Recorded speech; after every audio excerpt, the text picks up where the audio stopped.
नमस्कार बच्चों, कैसे बेटा आप सब। आशा करता हूँ आप सब अच्छे होंगे। जैसे कि हमने नया चैप्टर स्टार्ट कर रखा है बेटा स्ट्रेटेजी वाला, उसमें हमने ब्रीडिंग का टॉपिक कंप्लीट कर लिया था। आज हम उसी में थोड़ा सा आगे बढ़ेंगे।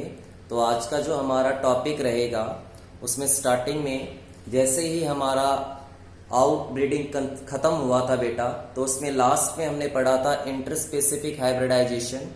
तो आज हम शुरू करेंगे एक नए टॉपिक से जिसका नाम है बेटा कंट्रोल्ड ब्रीडिंग एक्सपेरिमेंट। तो आज हम स्टार्ट करते हैं बेटा कंट्रोल्ड ब्रीडिंग एक्सपेरिमेंट से।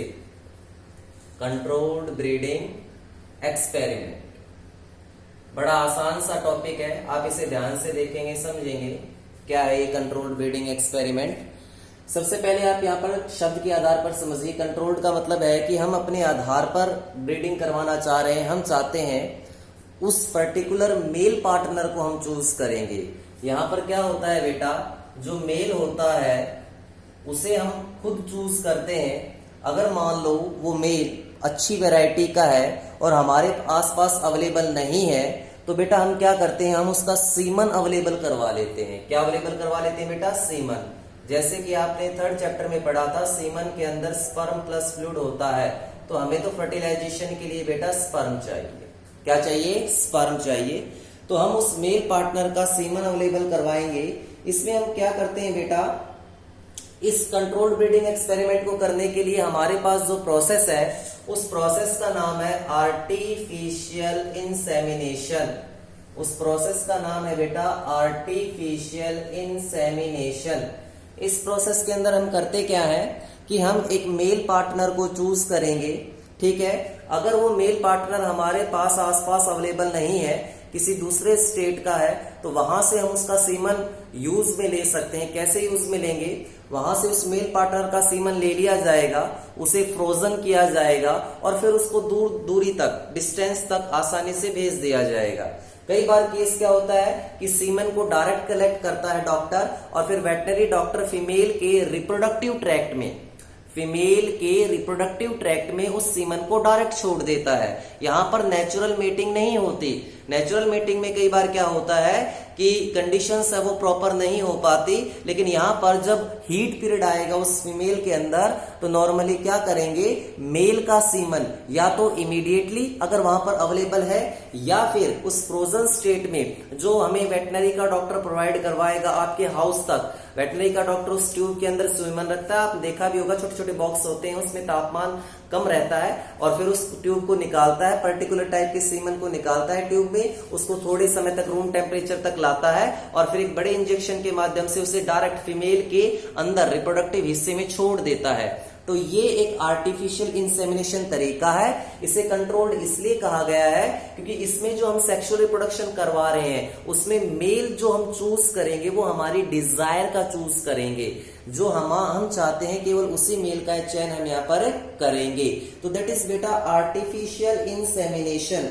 आर्टिफिशियल इंसेमिनेशन से बहुत सारी ऐसी कमियां दूर की जा सकती हैं जो नेचुरल मेटिंग के दौरान आती हैं। तो सबसे पहले आर्टिफिशियल इंसेमिनेशन क्या था, आर्टिफिशियल इंसेमिनेशन में नेचुरल सेक्सुअल रिप्रोडक्शन नहीं हो रहा, यहां पर हम सीमन को पुटअप कर रहे हैं, सीमन को डायरेक्ट फीमेल के रिप्रोडक्टिव ट्रैक्ट में डाल रहे हैं, या तो इमीडिएटली अगर हमारे आसपास अवेलेबल है तो, या फिर हम उसे मंगाते हैं। इसका फायदा यह है कि डिस्टेंस, दूरी तक, काफी दूरी तक, मान लीजिए कोई अच्छी वैरायटी का बुल हमारे पास तमिलनाडु में है और हम वहां से चाहते हैं कि उसका सीमन हम हमारी फीमेल के अंदर, हरियाणा के अंदर पुटअप करें, तो हम वहां से उसको फ्रोजन स्टेट में ला सकते हैं। अगर हम उस बुल को लाएंगे तो हो सकता है इतनी लंबा जो रास्ता है बेटा उसमें चोट लगने का या बीमार होने के चांसेस ज्यादा होते हैं। तो ये सबसे अच्छा तरीका है, दैट इज आर्टिफिशियल हाइब्रिडाइजेशन। आप इसे आर्टिफिशियल इंसेमिनेशन भी कह सकते हो। तो आर्टिफिशियल इंसेमिनेशन में हमने आर्टिफिशियल मतलब मैनुअल तरीके से इंसान की सहायता से सीमन को पुटअप किया। कहां पुटअप किया, फीमेल के रिप्रोडक्टिव ट्रैक्ट में पुटअप किया बेटा। तो बेटा हम आगे पढ़ेंगे। एक चीज हम यहां पर और देखेंगे, आर्टिफिशियल इंसेमिनेशन से जो फर्टिलाइजेशन होती है बेटा उसका सक्सेस रेट कम है, ये इसका एक डिसएडवांटेज है। डिसएडवांटेज आर्टिफिशियल इंसेमिनेशन का क्या है बेटा, कि जो सक्सेस रेट है कि भाई हाँ ये सक्सेसफुल हो जाएगा और जो हाइब्रिड हम चाहते हैं वही प्राप्त होगा, ऐसा बहुत कम प्रतिशत है। तो सक्सेसफुल जो रेट है वो लो है आर्टिफिशियल किसकी बेटा, शाबाश, इंसेमिनेशन की। इसका मतलब हमारे पास हर बार इस आर्टिफिशियल इंसेमिनेशन से जो संतानें प्रोजनी जो पैदा हो उसके अंदर दोनों के बेहतर कैरेक्टर आए, ऐसा संभव नहीं होता। तो फिर हम क्या करें, कौन सी ऐसी टेक्निक है जिसकी सहायता से हम ऐसा कर सकते हैं? तो बेटा हमारे पास एक बहुत अच्छी टेक्निक है, हम आगे उसी को पढ़ेंगे। ये जो टेक्निक है इसमें आपके पास अगर कोई ऐसा जोड़ा है जिसका आप हाइब्रिड चाहते हैं कि बेहतर बने और बेहतर हो और वो लगातार प्राप्त हो, तो इस टेक्निक को अप्लाई किया जाता है। इस टेक्निक का नाम है MOET और बेटा बहुत ज्यादा इंपॉर्टेंट है, कई बार पेपर में आई है सीक्वेंस के रूप में या डायरेक्टली लंबा क्वेश्चन पूरा बनकर आया है इसके ऊपर, MOET के ऊपर। तो सबसे पहले देखते हैं बेटा कि क्या है MOET और हम क्या करना चाहते हैं इसके अंदर। अगर हम चाहते हैं कि हमारे पास हाइब्रिड की संख्या, हाइब्रिड यहां पर वो है जिनके पास दोनों के बेहतर गुण हो, हाइब्रिड की प्रोजनी और वो भी कम समय में, लेस टाइम के अंदर बेटा वो हमें ज्यादा मिले, लेस टाइम के अंदर हमें हाइब्रिड की प्रोजनी ज्यादा मिले, तो हमारे पास एक टेक्निक है MOET, इसे हम लागू कर सकते हैं। ये है मल्टीपल, ध्यान से सुनना बेटा, M for multiple, O for ovulation, E for embryo and T for transfer. T for what बेटा, ट्रांसफर।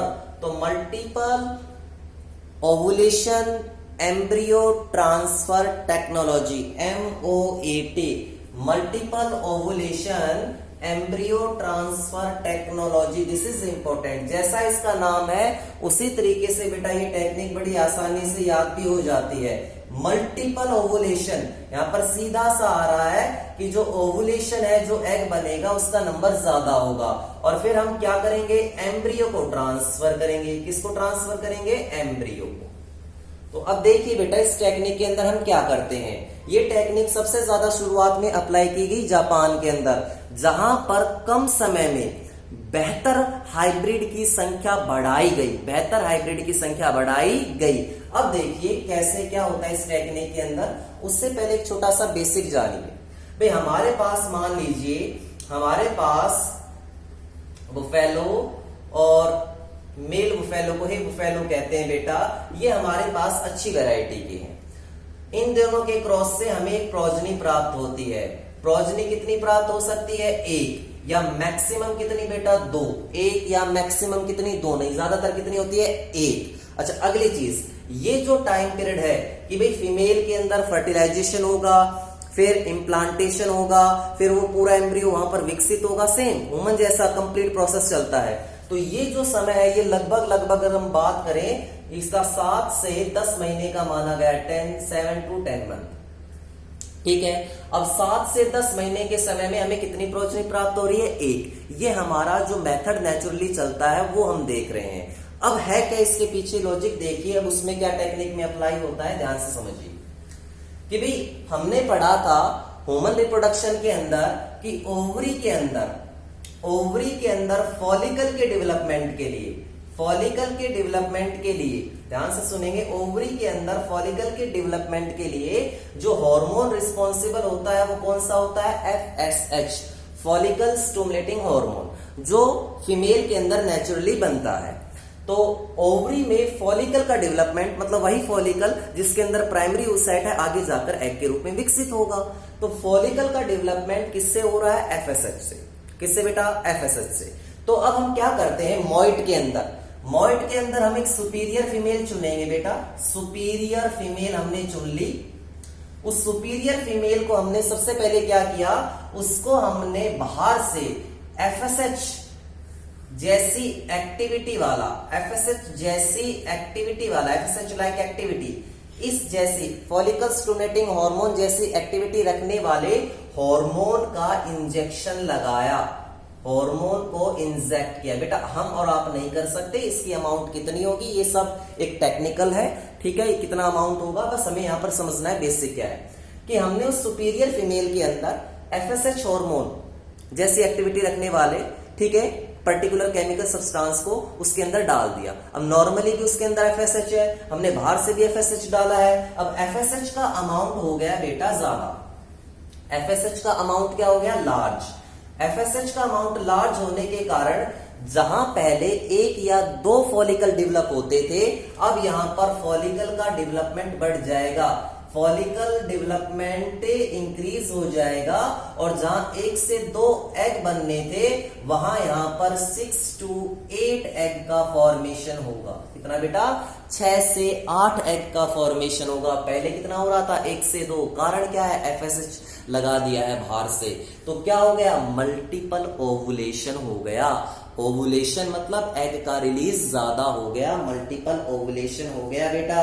तो हमने क्या किया, फॉलिकुलर मैच्योरेशन के लिए, सुपर ओवुलेशन के लिए, ठीक है, हमने क्या किया, FSH जैसे हार्मोन का टीका लगा दिया बेटा, जिसके कारण एग का नंबर 6 से 8 प्रोड्यूस होता है। इसे सुपर ओवुलेशन भी कहते हैं, इसे मल्टीपल ओवुलेशन भी कहते हैं। एक साइकिल में, एक समय जब एग बनना था उस पर्टिकुलर पीरियड में जहां 1 से 2 एग बनने थे, अब कितने बन रहे हैं, 6 से 8 बन रहे हैं। अब हम क्या करेंगे, अब हमारा अगला स्टेप क्या होगा, ध्यान से देखेंगे। ये पहला स्टेप था कि हमने FSH का टीका लगा दिया है, FSH लाइक एक्टिविटी का। दूसरा स्टेप, अब हमारे पास एग है बे, कितने हैं, 6 से 8। तो हम क्या करेंगे, नॉर्मल सी बात है, फर्टिलाइजेशन करवाएंगे। फर्टिलाइजेशन में हम नॉर्मल मेटिंग कर सकते हैं, डायरेक्ट नेचुरल सेक्सुअल रिप्रोडक्शन करवा सकते हैं, या फिर आर्टिफिशियल इंसेमिनेशन कर देते हैं, या किसी पर्टिकुलर अच्छी वैरायटी के मेल का सीमन पुटअप कर देते हैं, या नेचुरल मेटिंग करवा देते हैं। अब हमारे 6 से 8 एग फर्टिलाइज हो जाएंगे भी। अब हमारे एग कितने फर्टिलाइज हुए, 6 से 8। तो या तो हम नॉर्मल नेचुरल मेटिंग करवा दे बेटा, या फिर आर्टिफिशियल इंसेमिनेशन करवा दे। ये हमने किया है। अब हम क्या करेंगे बेटा कि अब हमारे जो 6 से 8 एग फर्टिलाइज हुए हैं, ये हमारे पहुंच जाएंगे 8 से 32। फर्टिलाइज के बाद क्या बनेगा, जाइगोट। जाइगोट फिर क्या करेगा, डिवीजन। तो वो जाइगोट के अंदर सेल का नंबर बढ़ेगा, ब्लास्टोमियर बढ़ेगा। तो जब ब्लास्टोमियर की संख्या एक जाइगोट के अंदर, मतलब यहां तो 6 से 8 है, मतलब आप 8 जाइगोट मानो। जब 8 जाइगोट के अंदर ब्लास्टोमियर की स्टेज हर जाइगोट के एम्ब्रियो में बदलते वक्त पहुंच जाए कितनी, 8 से 32 सेल्ड। 8 से 32 सेल्ड, तो 8 से 32 सेल्ड में अभी वो उसकी फेलोपियन ट्यूब में ही है, वो उसके यूट्रस में आकर चिपके नहीं है, इम्प्लांट नहीं हुए हैं। तो हमारे पास जब फर्टिलाइजेशन के बाद हर एक जाइगोट एम्ब्रियो की स्टेज में 8 से 32 सेल स्टेज तक पहुंच जाए, तब इस स्टेज में हम इन्हें बिना चीराफाड़ी के नॉन सर्जिकली सक्शन विधि से, एक सक्शन विधि होती है, वैक्यूम विधि होती है, नॉन सर्जिकली बेटा इसे रिमूव कर देते हैं फीमेल में से। अब हमने क्या रिमूव किया है, हमने 8 से 32 सेल्ड स्टेज का एम्ब्रियो रिमूव किया है, जो अभी इम्प्लांटेशन नहीं कर रहा, जो अभी इम्प्लांट नहीं हुआ है। और उसको क्या करेंगे, मान लीजिए आपने यहां पर वो 8 प्राप्त किए, 8 से 32 सेल्ड के एम्ब्रियो कितने प्राप्त किए, 8। उनको 8 अलग अलग फीमेल के अंदर डाल दो, 8 अलग अलग फीमेल के अंदर। 4 फीमेल के अंदर भी तो 2 पुटअप कर सकते हो, लेकिन मैक्सिमम कोशिश रहती है कि 8 फीमेल के अंदर। अब देखो आपने 1 मंथ के दौरान, लगभग 1 मंथ, फॉलिकल स्टिमुलेटिंग का इंजेक्शन डाला, सुपर ओवुलेशन हो गया, फर्टिलाइजेशन लगभग 1 मंथ का समय लगा है। इस दौरान आपने एम्ब्रियो प्राप्त कर लिए 8, कितने स्टेज के, 8 से 32। उनको कहां डाल दो, अलग अलग फीमेल में पुटअप कर दो, और वो फीमेल कहलाएंगी सरोगेट मदर। वो फीमेल क्या कहलाएंगी बेटा, सरोगेट मदर कहलाएंगी। आपने उनके अंदर पुटअप कर दिया। अब यही जो फीमेल जिसमें आपने ये काम किया था, जहां तक इसमें से जैसे ही ये रिमूव करेंगे, इसको थोड़े समय बाद, 5 से 10 दिन बाद फिर FSH का टीका लगा दो, फिर सुपर ओवुलेशन होगा, फिर नॉर्मल मेटिंग करवा दो, फिर फर्टिलाइजेशन होने के बाद 8 से 32 सेल प्राप्त होंगी, फिर उससे 6 से 8 जो एम्ब्रियोनल स्टेज है 8 से 32 सेल की, वो प्राप्त होंगी, फिर उनको 8 अदर में डाल दो। मतलब यहां पर आपने जब इनके अंदर उनका डेवलपमेंट होगा, तो डेवलपमेंट का समय वही रहेगा 7 से 10 महीने। लेकिन 7 से 10 महीने में आप यहां पर हाइब्रिड कितने प्राप्त कर रहे हो, आप हाइब्रिड प्राप्त कर रहे हो 8। अगर आपने सुपर राउंड, दूसरा राउंड भी लिया है, तो अगले 1 मंथ और बढ़ा दो, आप 16 हाइब्रिड प्राप्त करोगे। जहां 1 प्रोजनी प्राप्त होती थी, वहां आपको 8 से 16 प्रोजनी प्राप्त हो रही है। ये इसके पीछे लॉजिक है। तो मल्टीपल ओवुलेशन एम्ब्रियो ट्रांसफर, कि हमने मल्टीपल तो ओवुलेशन करवाया और फिर एम्ब्रियो को ट्रांसफर कर दिया, किसमें कर दिया, सरोगेट मदर में। सरोगेट मदर का प्लेसेंटा यूज होगा किस लिए, उनके डेवलपमेंट के लिए। बाकी सारा जो जेनेटिकली है वो कैसा होगा, जैसे उसकी मदर थी, जैसा उसका फादर था, जेनेटिकली वो बिल्कुल वैसा होगा। तो ये हमने टेक्निक अप्लाई की है जो कम समय में हमारे हर्ड होता है बेटा बाड़ा, हर्ड ग्रुप को कहते हैं हर्ड, कम समय में हाइब्रिड के हर्ड को बढ़ाने के लिए ये टेक्निक अप्लाई की जाती है, MOET। तो देखिए बेटा MOET लगभग हमने पूरी कर ली है, ठीक है। MOET के बाद हम बेटा अगली चीज पर चल रहे हैं। वो हमारी अगली चीज क्या है, ध्यान से समझेंगे बेटा, ठीक है। अब आप इसमें पढ़ सकते हैं कि MOET आप किस में करना चाहेंगे, ऐसी फीमेल के अंदर जिसका मिल्क प्रोडक्शन ज्यादा हो, या ऐसा मेल चुनेंगे जिसकी मीट का अमाउंट ज्यादा हो। तो उन दोनों के क्रॉस से अच्छी हाइब्रिड आप डाल सकते हो कम समय में, ज्यादा संख्या में। आगे देखिए बेटा, अगला हमारे पास टॉपिक आता है बेटा बी कीपिंग, मधुमक्खी पालन कहते हैं इसे बेटा, एपीकल्चर भी कहते हैं, एपीकल्चर भी कहते हैं इसे। क्या कहते हैं बेटा, एपीकल्चर, बी कीपिंग, मधुमक्खी पालन, ठीक है बेटा। बड़ा आसान सा टॉपिक है, देखेंगे क्या है बेटा इसमें। इनका नॉर्मली अगर हम डेफिनेशन की बात करें तो मधुमक्खी के जो छत्ते होते हैं जो आपने आर्टिफिशियली बनाए हैं, हाइव्स, तो मधुमक्खी के छत्तों के अंदर मधुमक्खी को पालना, उसकी रेयरिंग करना, उससे प्रोडक्ट प्राप्त करना क्या कहलाता है, एपीकल्चर कहलाता है। बड़ा आसान सा है बेटा, ठीक है। पुराने समय से चला आ रहा ये एक एज ओल्ड कॉटेज है, छोटे छोटे डब्बे उसमें हम सेटअप करके इस चीज को पुराने समय से चलाते आ रहे हैं। हनी है, उसके अंदर बगैर हाई न्यूट्रिटिव वैल्यू है। आप ये कह सकते हो, हमारे तो आयुर्वेद में ज्यादातर कहते भी शहद के साथ ये दवाई लेनी है, तो मेडिसिन के रूप में अच्छा बहुत अच्छा न्यूट्रिटिव सोर्स भी है हनी बेटा, न्यूट्रिटिव सोर्स भी बेटर है, ठीक है। हनी बी से जो हनी तो प्राप्त होता ही है, इसके अलावा हमें बी वैक्स प्राप्त होता है। क्या प्राप्त होता है बेटा, बी वैक्स। तो जो मोम है, ये बी वैक्स है, इसकी सहायता से बहुत सारी चीजें बनाई जा सकती हैं। आप पढ़ेंगे एनसीईआरटी के अंदर क्या क्या चीजें हम बना सकते हैं। नॉर्मली हम कहें तो कॉस्मेटिक के आइटम्स में, पॉलिशेज में बी वैक्स का यूज होता है। आजकल बड़े स्तर पे शहद की डिमांड है, तो ये जो छोटा व्यवसाय है अब ये फल फूल रहा है, बड़े स्तर पे बढ़ रहा है। लेकिन इस व्यवसाय को ध्यान में रखते हुए हमें कुछ चीजें समझनी है। वो चीजें क्या है बेटा, कि भाई किस तरह की मधुमक्खी को हम चयन में लें, कौन सी मधुमक्खियां पालें, कौन सी मधुमक्खियां हैं जो हमारे लिए ज्यादा अच्छी रहेंगी। तो ये सारा डाटा हमें ध्यान रखना है। तो अब हम ध्यान से करेंगे बेटा, देखो ध्यान से, क्या है कि मधुमक्खी पालने के लिए जो बेटा बी मधुमक्खी जो है, हनी बी आपके पास है, सबसे पहले हमें एक पर्टिकुलर लोकेशन चूज करनी है, एक ऐसी लोकेशन जहां पर उसको पर्याप्त मात्रा में पाश्चुरेज मिले। पाश्चुरेज मतलब खाना मिले। भाई वो फूल के रस से शहद बनाती है, तो नॉर्मल सी बात है हमें ऐसे जगह पर जहां पर फूल या बागवानी ज्यादा हो, ठीक है, या जिस पर्टिकुलर मौसम में फूल आते हैं, जैसे सरसों में आप देखते हो खेतों के आसपास डब्बे रखे रहते हैं, बड़ा अच्छा प्रपोज करते हैं बेटा वो, तो वो हमारे पास लोकेशन अच्छी होनी चाहिए। इसके अलावा आप उन्हें कहाँ रख सकते हो बेटा, जंगली झाड़ियों के आसपास, फलों के बगीचे के आसपास, जहां पर आपने फसल की है वहां पर आप रख सकते हो। सबसे कॉमन स्पीसीज जो हम रेयर करते हैं, पालते हैं, दैट इज इंपॉर्टेंट बेटा, ये एक नंबर में कई बार आया है, एपिस इंडिका उसका साइंटिफिक नेम है। एपिस इंडिका है बेटा, ये मोस्ट कॉमन स्पीसीज है। वैसे फिलहाल हम एक इटालियन वैरायटी ज्यादा प्रेफर कर रहे हैं, एपिस मेलिफेरा, बहुत अच्छा मतलब उसका रिस्पॉन्स रहता है। हमारे देश में कॉमनली सामान्यतः जो नस्ल या जो वैरायटी यूज की जाती है वो कौन सी है, एपिस इंडिका, ठीक है बेटा। अब क्या है कि बेटा कि बी हाइव्स की भी कहां पर हमें उन्हें रखना है, तो बी हाइव्स को हम अपने घर में आंगन में रख सकते हैं, घर की छत पे रख सकते हैं, वरांडे में रख सकते हैं, कोर्टयार्ड बगीचे के आसपास रख सकते हैं। लेकिन अलग अलग मौसम में हमें उन्हें बचाना भी है, धूप से भी, बारिश से भी। तो उस तरीके की हमारे पास पूरी एक सेटअप हो, मतलब एक स्पेस इतना सा हो कि हम उन हाइव्स के डब्बों को, छत्तों को बड़ी आसानी से रख सकें। अब क्या है बेटा, बी कीपिंग का जो है, आजकल बहुत सारी ऐसी ऑर्गेनाइजेशन है वो आपको ये चीजें सिखा रहे हैं कि भाई आप मधुमक्खी पालन कैसे कर सकते हैं। उसके लिए वो तरह तरह की टेक्निक्स आपको बताती हैं, ठीक है। इसके अलावा कोर्स भी वो करवाती हैं। तो उनमें कुछ बातें ध्यान देने योग्य हैं। आपके एनसीईआरटी के अंदर 5 पॉइंट मेन डाले गए हैं। उन 5 पॉइंटों की मैं हिंदी बताता चलता हूं, ध्यान से सुनना बेटा।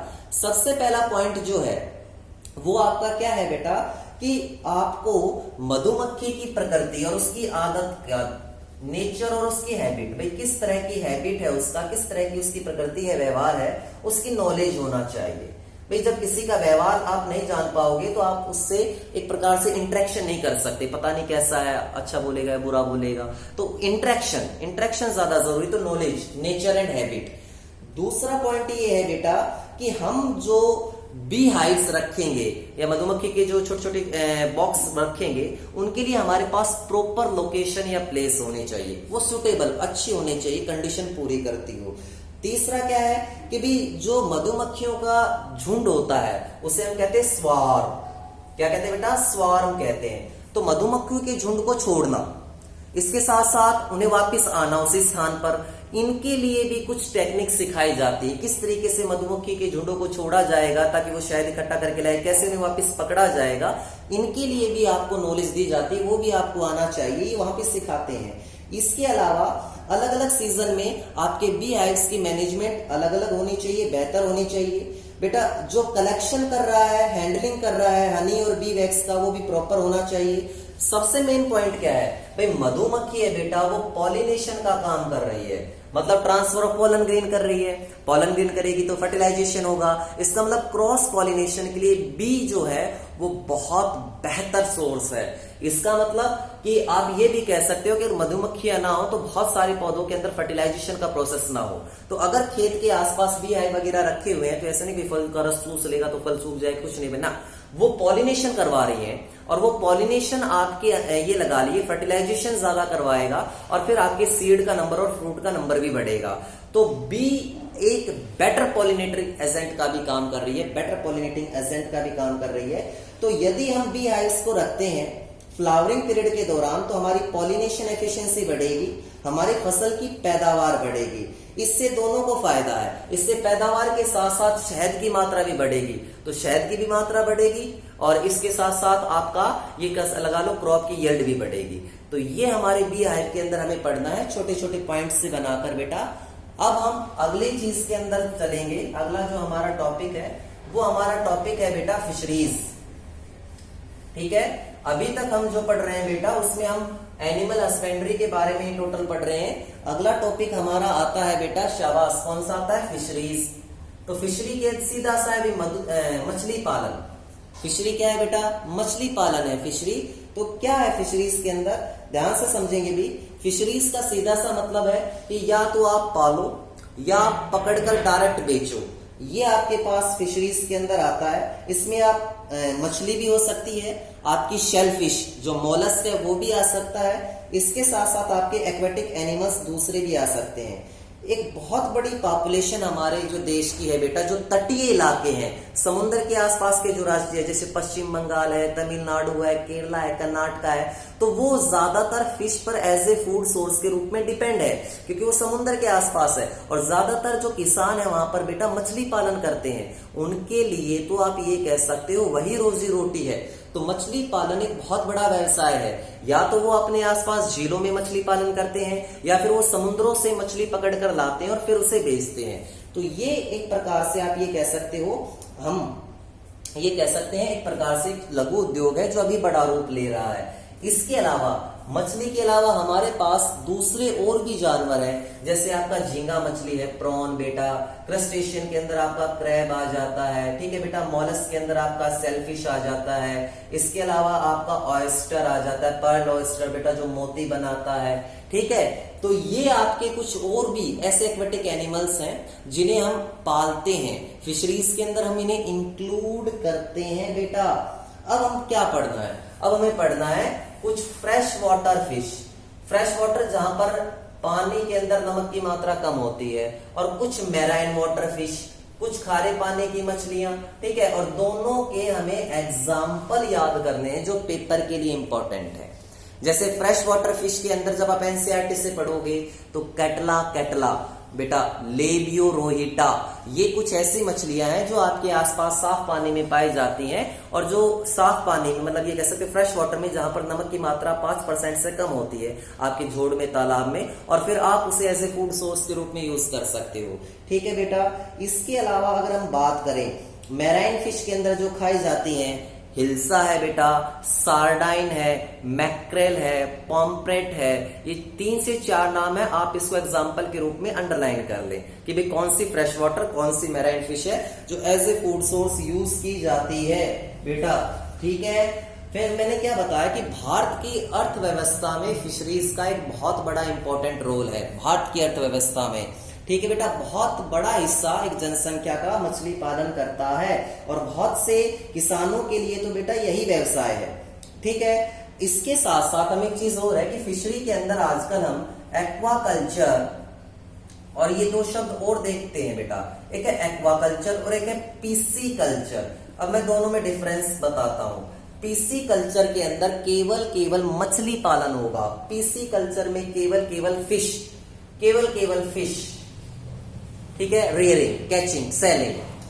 एक्वाकल्चर में हम फिश के अलावा कुछ ऐसे, आप ये कह सकते एक्वाटिक प्लांट हो सकते हैं, दूसरे आपके फिश के अलावा दूसरे जो वाटर के एक्वाटिक ऑर्गेनिजम्स है उनको भी हम साथ रेयर करेंगे।